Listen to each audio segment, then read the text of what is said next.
slide. And this is a key one here, which I didn't point out to you, but this is in my book. This is Askat, another symbol for water. Nefer, which means harmony.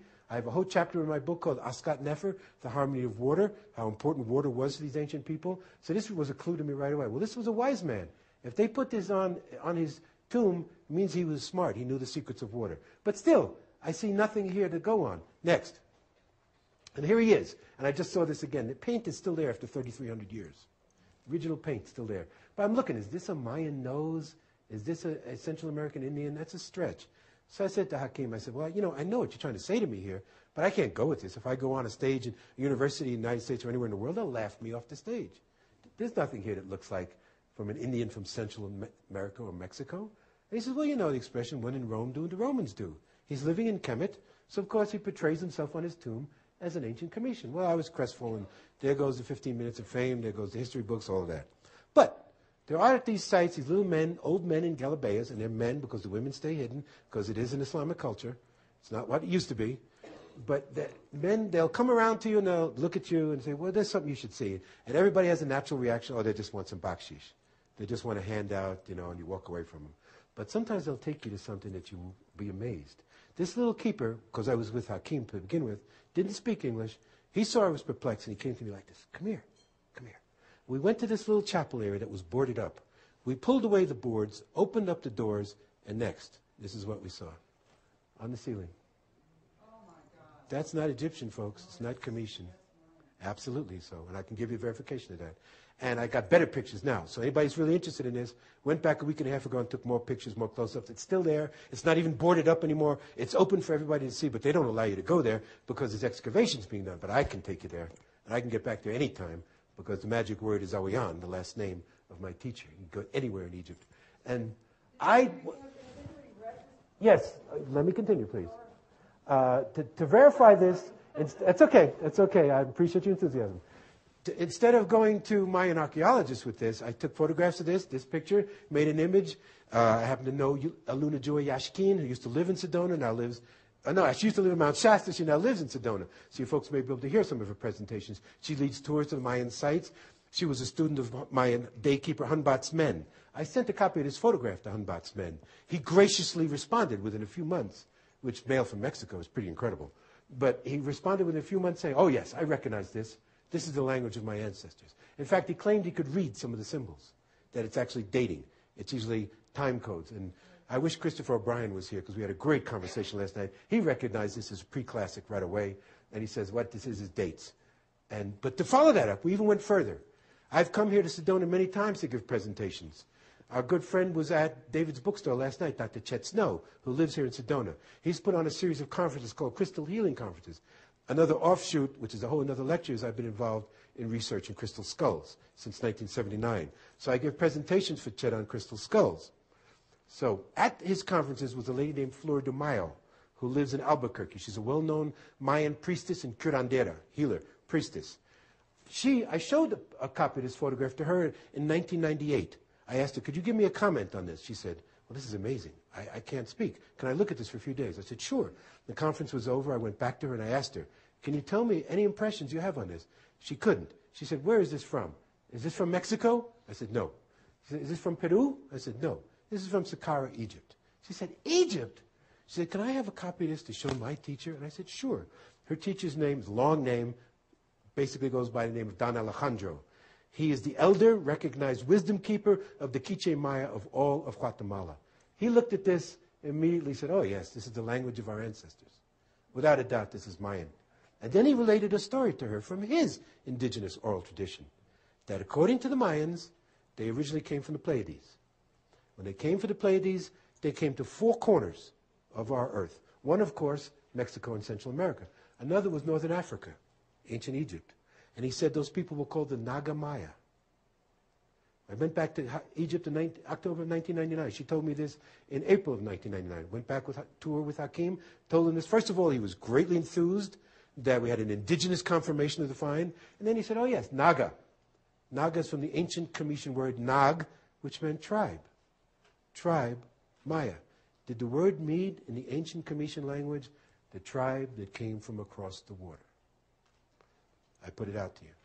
There's no doubt, folks, that this is not ancient Egyptian script. Next. This is Abu Sir. We're going to have to move quickly so I can get all these in. Abu Sir has another true pyramid. It's kind of in danger, in being destroyed, attacked. But here, Egyptologists tell you this is a causeway where they led a procession to bring the king's body. And well, this is, first of all, sloping downhill. Right here is obviously the remnants of an ancient lake. You still have the reeds today. It only rains here less than 4 inches a year. But these reeds are still going under the sand and finding a source of water, which still exists. This was a lake. This was a causeway where water came from the west, which is behind us, from underneath the pyramid to this lake, without a doubt. Next. Now, here's an example of how they get it wrong, as David sort of said earlier. Here's a pillar of granite, and Christopher will address how fine the work these people did in granite. Perfectly round, perfectly smooth, and here you have glyphs on it. So Egyptologists, like most anthropologists or archaeologists will do, they'll come along and say, well, obviously we can date these, so we'll date the structure to these. But as I've taught Chris in the field, and now he knows it himself and can speak about it with authority himself, that's nonsense. This pillar cannot have been done by the dynastic people. As he'll tell us, as he already told you his little story, they didn't have the tools to do this.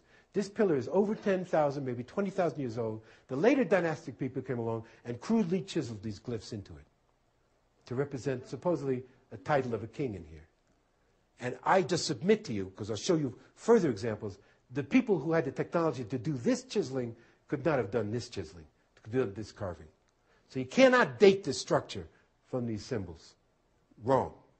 And here's some basalt here. Here's Hakim standing, which he tells us was the remnants of an ancient dock where boats would come because it was all water to park near the Pernetter to bathe in the energy fields, to make offerings too.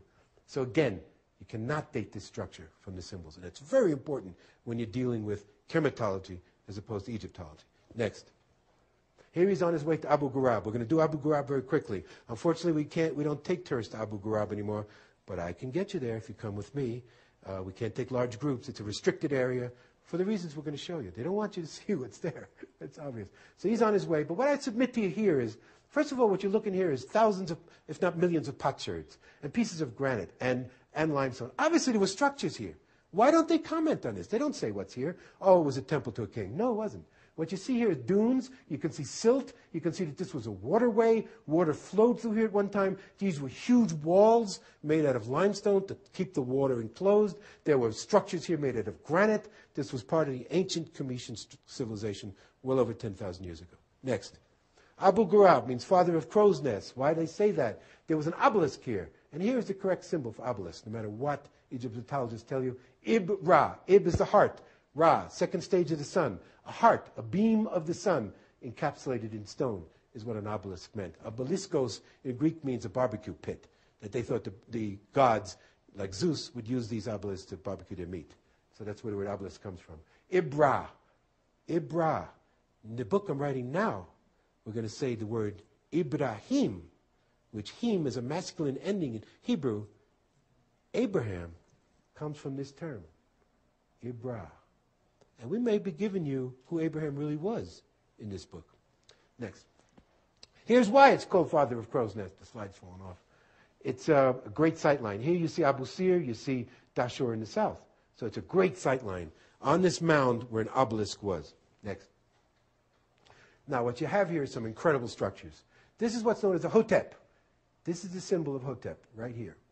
It's in four directions. So obviously the idea of concept of 4 directions is something that's not new. In fact, we believe there's nothing new under the sun. This is alabaster. And Christopher will discuss this in more detail, how possibly they could have done this in alabaster. With wonderful, we actually see circular tool marks, which I'll show you. But this is an altar, an offering table, not to a king, not to a god. To whom? Well, why Abu Ghurab becomes an interesting topic for us, and this is going to lead to a lot of UX folks and Adventures Unlimited folks' areas of interest, is Hakim tells us that this was a landing site at one time. For who? For who? And the site is perhaps hundreds of thousands of years old. For whom? Well, simply I'll tell you that in Hakim's tradition, as in Native American tradition, we just had a Star Elders Conference, the ancient Comitians taught that their ancestry is from the stars.